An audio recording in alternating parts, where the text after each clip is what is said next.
Assalamualaikum warahmatullahi wabarakatuh. Perkenalkan, saya Indah Salsabila dari Fakultas Kedokteran Universitas Baitur Rahmah Padang dengan NPM 2217010032. Pada kesempatan kali ini, saya akan mempresentasikan poster saya yang berjudul Gambaran Neuropati Diabetik pada Pasien Diabetes Mellitus Tipe 2.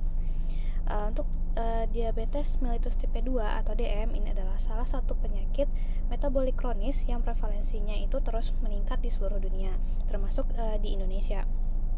DM ini ditandai dengan meningkatnya kadar glukosa darah akibat gangguan sekresi atau kerja dari insulin. Peningkatan kadar glukosa darah ini yang terjadi dalam waktu yang lama tidak hanya dapat menyebabkan keluhan umum seperti sering haus, lapar, dan buang air kecil, tapi juga bisa menyebabkan komplikasi jangka panjang, baik akut maupun juga kronis. Salah satu komplikasi kronik yang cukup sering dan berdampak besar terhadap kualitas hidup dari pasien itu adalah neuropati diabetik.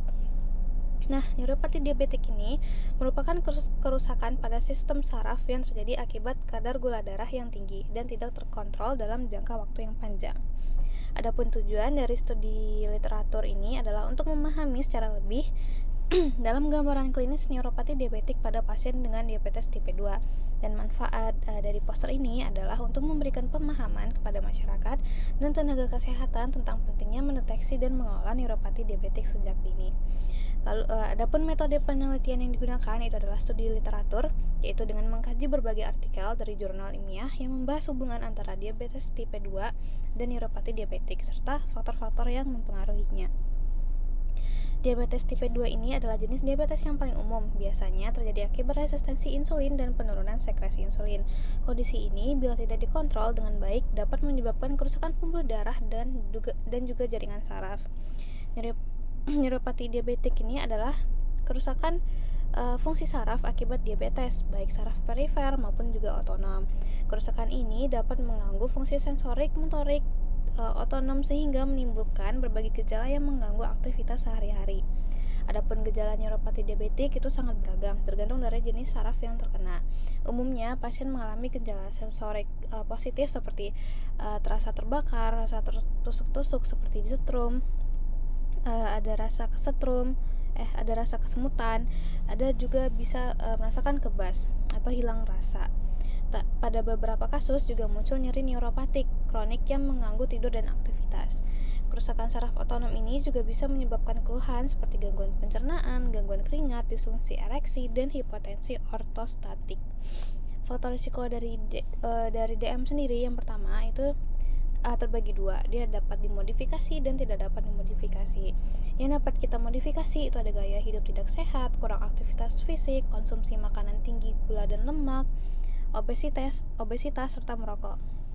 Lalu yang tidak dapat kita modifikasi itu ada faktor genetik, riwayat keluarga, dan juga usia. Untuk faktor risiko neuropati diabetik itu yang pertama ada hiperglikemia berkepanjangan serta durasi diabetes yang lama, usia lanjut, adanya obesitas, hipertensi, merokok, dan juga konsumsi alkohol. Nah, semakin banyak faktor risiko yang dimiliki, maka semakin tinggi kemungkinan terjadinya neuropati diabetik. Lalu, mengapa sih neuropati diabetik itu penting untuk dikenali?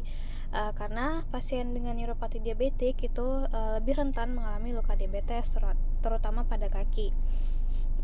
Yang dimana mungkin awalnya pasien tidak sadar nih adanya luka kecil karena hilang sensasi di kaki tadi. Nah, jadi bila tidak ditangani, lukanya bisa memburuk dan berujung pada amputasi. Selain itu, nyeri kronis yang ditimbulkan bisa menurunkan kualitas hidup pasien secara signifikan, yang dimana nanti akan menyebabkan gangguan tidur, stres, bahkan juga depresi. Oleh karena itu, deteksi dini, edukasi pasien, dan pengelolaan faktor risiko pengelolaan faktor risiko itu sangat krusial untuk mencegah progresivitasnya. Sebagai kesimpulan, neuropati diabetik adalah salah satu komplikasi kronik paling umum dari diabetes tipe 2, yang dimana kondisi ini melibatkan kerusakan saraf perifer dan otonom yang dapat menimbulkan berbagai keluhan sensorik dan juga motorik.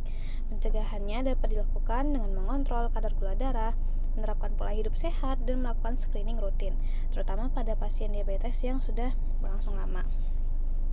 Demikian yang dapat saya sampaikan. Semoga presentasi ini dapat memberikan wawasan baru dan meningkatkan kesadaran kita semua akan pentingnya deteksi dan pengelolaan komplikasi diabetes secara menyeluruh, termasuk dari aspek neurologisnya.